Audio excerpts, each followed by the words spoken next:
네, 안녕하세요.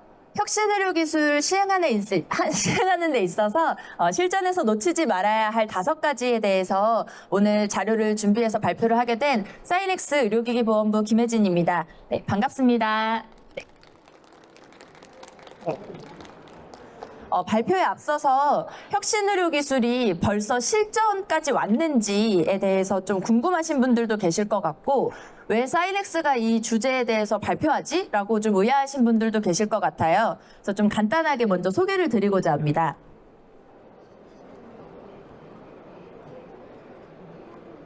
네, 사이넥스는 의료기기의 임상시험부터 보험 등재, 그리고 인허가에 이르기까지 헬스케어와 관련한 전주기의 서비스에 대해서 저희가 제공을 해드리고 있습니다.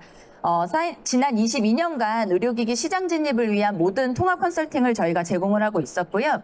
그중에서도 신의료기술이나 혁신의료기술과 관련해서는 타의 추종을 불허할 만큼 업무 경험이 많이 있다고 저희가 자부를 하고 있습니다.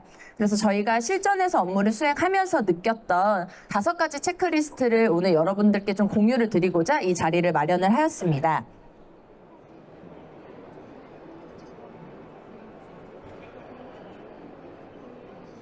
네, 오늘의 발표는 혁신의료 기술에 대해서 이제 먼저 소개를 드리고 실전 사례가 어떠한지 공유를 드린 다음 체크리스트를 한번 같이 점검해 보는 걸로 발표 자료를 준비를 해보았습니다. 그래서 먼저 혁신의료기기의 개념과 절차에 대해서 먼저 안내를 드리겠습니다.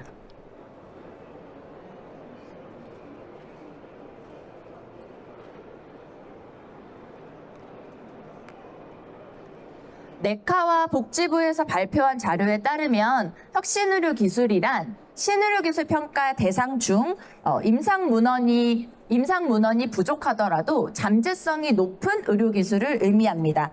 건강보험 하에서는 새롭게 개발된 의료기기나 의료기술이 바로 현장에서 도입될 수는 없는데요.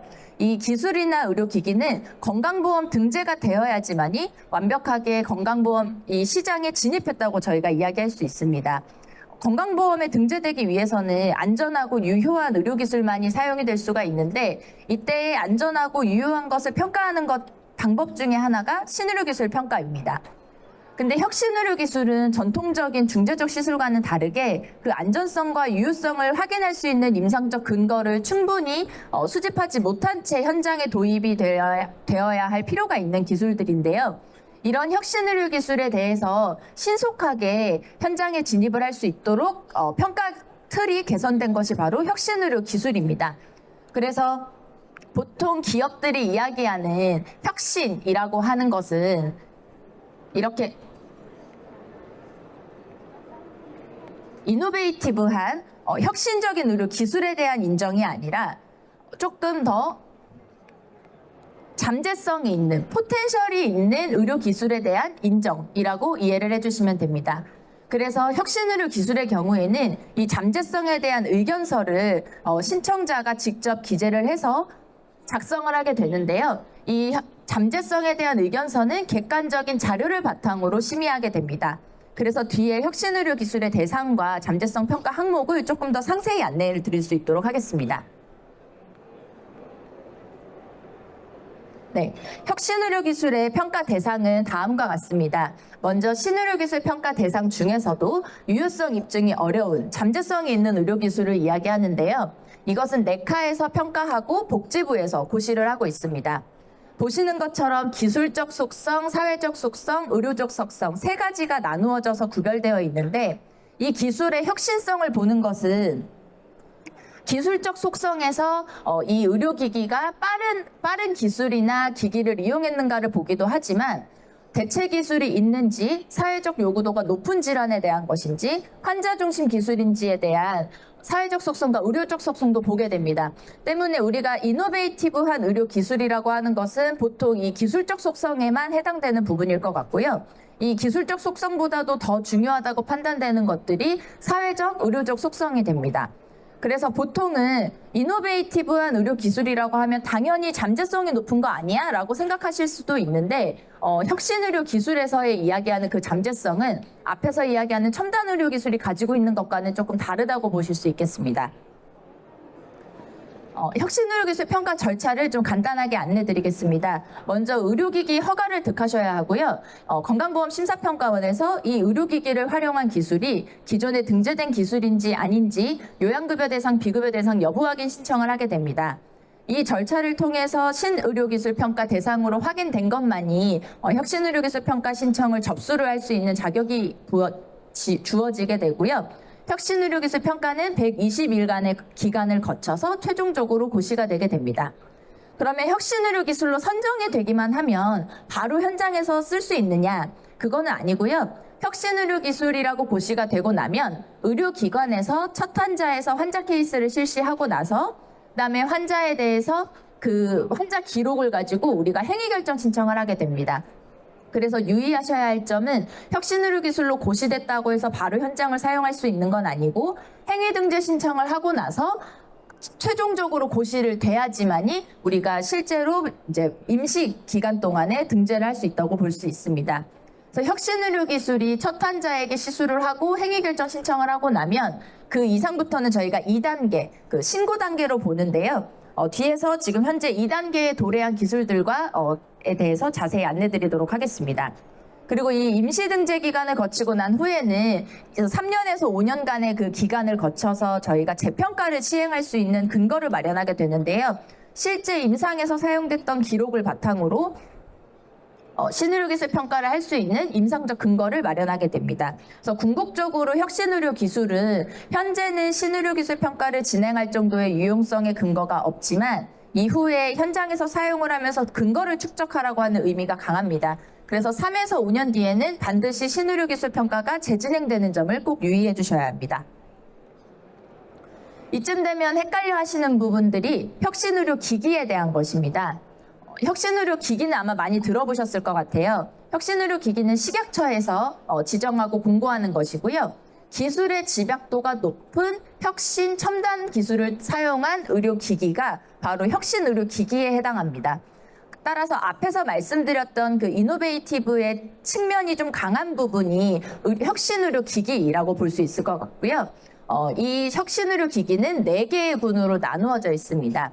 그래서 지금까지 혁신의료기기로 확인된 의료기기는 19개, 아마 지금은 조금 늘었을 걸로 기대되는데요. 이 중에 약 80%는 첨단 기술군에 해당된다고 합니다. 그래서 지금 개발되고 있는 모든 혁신의료기기는 모두 첨단 의료기기로 보아도 무방할 정도로 첨단 의료기기군이 많이 이제 추세가 이쪽으로 좀 치우쳐 있다고 생각해 주시면 됩니다.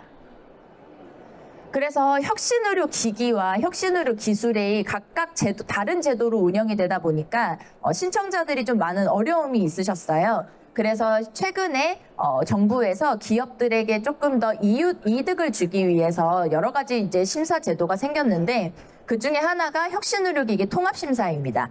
혁신의료기기군 중에서 첨단 기술군에 해당되는 것들의 경우에는 일부 사용 목적의 그 조건을 충족하면 혁신의료기술 통합심사를 진행할 수 있게 됩니다. 이 혁신의료기기 통합심사는 어떤 것을 통합을 진행할 수 있냐면 식약처 허가, 그리고 혁신의료기기 지정, 그리고 기존 기술 여부 확인, 그다음에 혁신의료기술 평가를 동시에 진행할 수 있게 됩니다. 그래서 순차적으로 진행했었을 경우에는 약 390일 정도에 걸렸던 소요 기간을 혁신의료기기 통합심사로 진행할 경우 약 80일, 식약처 검토 기간인 80일 이내에 이제 평가가 완료되는 것을 목표로 하고 있고, 실제로 홈페이지를 좀 확인해 봤을 때 60건 정도가 지금 통합심사로 진행이 되는 것을 확인했습니다. 그래서 현장에서 매우 활발하게 적극적으로 사용되고 있는 심사 트랙으로 저희가 지금 파악을 하고 있습니다. 그래서 실전 사례를 좀 같이 공유드리겠습니다. 혁신의료 기술은 이미 이제 고시가 된 기술들도 많이 있고 현장 사용을 눈앞에 둔 기술들도 많이 있는데요.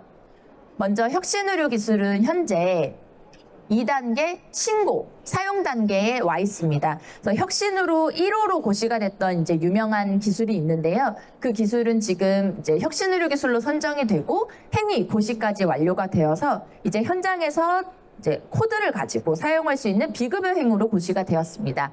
아마 이 기술은 이후에 사후 평가를 통해서 신의료 기술 평가를 재진행할 수 있게 되겠습니다. 이 혁신의료기술 1호의 고시는 지난 2023년 12월에 시행일을 두는 보건복지부 고시 2023-255호에서 발표가 되었는데요. 자기공명 영상을 활용한 인공지능 기반 허혈성 뇌졸중 유형 판별입니다. 이 기술은 비급여로 고시가 되었고 여기에 해당되는 코드와 표준 적용 행위가 모두 고시가 되었습니다. 인공지능 분석 및 활용료에 대해서는 이미 앞선 고시를 통해서 급여와 비급여 목록이 이미 고시가 된 바가 있습니다. 보건복지부 고시 223-244호인데요. 여기에서 혁신의료기술과 관련한 인공지능 급여, 비급여, 그리고 디지털 의료기기의 급여 목록이 이미 발표가 되었습니다. 혁신의료기술과 디지털 치료기기의 급여 목록입니다. 본인 부담 90%가 적용되는 의료 행위 기술이고요. 다른 종별가산이나 이런 부분들이 해당되지 않기 때문에 기존의 행위들이 상대가치 점수로 고시되는 것과 달리 정액으로 이렇게 고시가 되어 있습니다. 그래서 병리검사는 2,920원, 방사선 특수영상은 1,810원 이렇게 급여 금액을 가지고 있고요. 비급여가 동시에 같이 고시가 되었는데 요거는 급여 기준에서 10배 정도의 금액을 최대로 받을 수 있는 비급여가 같이 고시가 되었습니다. 그래서 혁신의료기기와 인공지능과 관련된 비급여 목록을 확인하실 수가 있고 비급여의 금액은 상한 금액이기 때문에 이 범위 내에서 병원이 결정하는 내용에 따라서 비급여 금액을 청구할 수 있게 됩니다. 그래서 지금 고시된 비급여는 병리검사 1에 해당되는 방사선 특수영상 1에 해당되는 18,100원이 바로 현장에서 적용이 가능한 기술이라고 확인해 주시면 됩니다. 그래서 체크리스트를 저희가 좀 준비를 해보았는데요. 지금 기업에서 어느 정도 수준까지 왔는지 놓친 건 없는지 저희 체크리스트와 함께 좀 따라서 준비해 보시면 좋을 것 같습니다. 먼저 혁신의료 기술을 실전에서 적용을 할 때에는 우리가 혁신의료 기술을 건강보험에 진입하는 거다라는 개념을 완전히 이해를 하고 계셔야 합니다. 건강보험이라고 하는 거는 전 국민이 의무로 가입하는 사회보장제도 중에 하나죠. 그래서 한정적인 자원을 이용한 보편적인 보상을 할 수밖에 없고 그것 때문에 안전하고 유효한 의료기술만이 이 보험급여의 대상이 될 수 있습니다. 그래서 개발한 모든 의료기기가 건강보험에 진입할 수는 없다는 점, 그리고 건강보험이 요구하는 것들은 이런 보편적 보상과 안전하고 유효한 기술을 입증해야 된다는 점을 정확하게 이해를 하고 자료를 준비를 하셔야 됩니다. 두 번째는 개발기업의 명확한 비즈니스 목표 수립입니다. 회사마다 제가 경험한 모든 회사들은 다 목표를 다르게 가지고 있으셨어요. 어떤 고객들은 남들보다 빠르게 시장을 진입하고 싶다는 게 제1의 목표가 있으신 분들도 계시고 어떤 분들은 나는 시장에 진입을 늦게 하더라도 충분하게 나의 가치를 인정받고 고시를 받고 싶어. 그런 금액으로 인정받고 싶어 하시는 분들도 계셨습니다. 그래서 우리 회사가 제일 추구하는 목적이 무엇인지 목표를 먼저 수립하시는 것이 중요하고 그 단기적 목표와 장기적 목표를 각각 구분해서 그에 따른 개별 목표를 수립하시는 것이 매우 중요하다고 할 수 있습니다. 그리고 회사에서 목표를 설정하셨으면 그 목표 달성을 위한 규제적 절차와 소요 시간을 가능한 정확하게 파악하시는 것이 중요합니다. 정확한 규제적 절차를 확인을 해야 이에 따른 소요되는 기간을 정확하게 알 수가 있고 내가 어떤 절차를 거쳐야 하는지를 알아야 그 절차를 거칠 수 있는 자료를 마련을 하실 수가 있는 거거든요. 대부분의 이제 회사에서 어려워하시는 분들이 자료를 충분히 준비했다고 생각하시는데 규제를 따르다 보면 자료가 어려우신 분들도 많이 있으세요. 그래서 내가 필요한 절차가 무엇인지를 정확하게 진단하고 이에 따른 근거를 마련하시는 것이 비즈니스의 성패를 좌우한다고 볼 수 있겠습니다. 그리고 네 번째는 이 시장 진입 단계에서 기술의 사용 목적을 잘 개발하시는 것이 중요합니다. 보통 회사들이 두 가지 경우가 있습니다. 처음에는 사용 목적을 엄청 원대하게 잡으시는 거예요. 그래서 이 사용 목적으로 우리는 이 의료기기를 개발했어 라고 하지만 실제로 허가를 받다 보면 그 사용 목적을 기재하기 위한 요구 조건이나 임상 조건을 충족하지 못하시는 경우들이 있고 그러면 다시 사용 목적 개발 단계로 넘어가서 처음부터 의료기기 설계를 다시 하는 분들도 계십니다. 거꾸로는 허가를 쉽게 받기 위해서 사용 목적을 좀 간소화한다거나 사용 목적을 일반 의료기기에 맞춰서 쉽게 받는 경우도 계신데, 이런 경우에는 나중에 혁신의료기술평가나 신의료기술평가에서 그 가치가 입증되지 않기 때문에 의료기기 허가를 다시 받는 경우도 생깁니다. 그래서 우리가 의료기기 허가와 신의료기술 평가를 동시에 고려하는 사용 목적의 수립은 전체 기간 단축이나 프로세스를 준비하는 데 아주 큰 도움이 되실 수 있기 때문에 사용 목적 개발이 가장 중요하다고 말씀을 드릴 수 있겠고요. 마지막으로는 시장 진입을 한 이후, 최초의 시장 진입을 제한적으로 한 이후에 이 의료기술을 심화하는 단계에 있어서는 기술의 임상적 가치의 개발과 입증에 좀 초점을 맞추셔야 됩니다. 오늘 소개해드린 혁신의료 기술 같은 경우에는 한시적으로 시장에 일단 제한을 진입을 하는 거고, 이후에 재평가가 반드시 요구가 되기 때문에 이 3에서 5년 기간 동안에 이 기술의 임상적 가치를 제대로 개발하시는 것이 매우 중요합니다. 그래서 장기적으로 시장에 안착되기 위해서는 임상적 가치를 제대로 개발하시는 것이 중요하고, 우리의 임상적 가치를 똑똑하게 입증할 수 있는 근거를 마련하는 것을 최우선으로 좀 하셔야 됩니다. 그래서 5가지 체크리스트를 조금 준비를 해보았고요.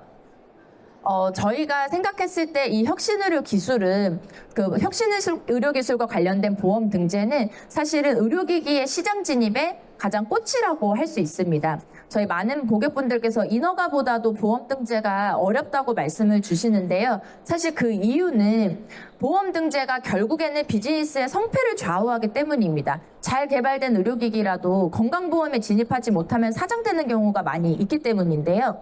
그래서 저희 사인엑스에서는 일반적으로 임상부터 시장까지 가는 순방향으로 컨설팅을 해드리지 않고, 먼저 회사가 원하시는 시장을 먼저 파악을 하고 이에 따른 보험 등재 전략을 수립을 해서 이 보험 등재를 성공적으로 수행할 수 있는 인허가와 임상시험을 저희가 디자인을 도와드리고 있습니다. 그래서 역방향적인 전략으로 저희가 서비스를 제안해드리고 있기 때문에 이 부분을 꼭 참고해 주시면 좋을 것 같고요. 의료기기가 개발되는 데에는 수많은 단계가 있습니다. 근데 사실 개별 단계를 하나하나만 봐서 하나하나를 패스하기 위해서 개발 전략을 세우면 결국에 보험 등재를 성공적으로 하는 거는 요원해 주실 수 있습니다. 보험 등재를 처음부터 생각을 하고 그 이후에 연구라든지 이 의료기술에 대한 인허가 부분을 고민을 하셔야 조금 더 성공적인 시장에 진입을 하실 수 있다고 저희가 이제 말씀드릴 수 있겠습니다. 그래서 저희 사인엑스에 있는 다양한 전문가들의 인력을 좀 활용을 하셔서 전 주기에 대한 이해도가 높은 전문가들과 함께 이 시장 진입을 함께 하시면 좋을 것 같습니다. 그래서 제가 발표한 자료는 여기까지입니다. 경청해 주셔서 감사합니다. 네.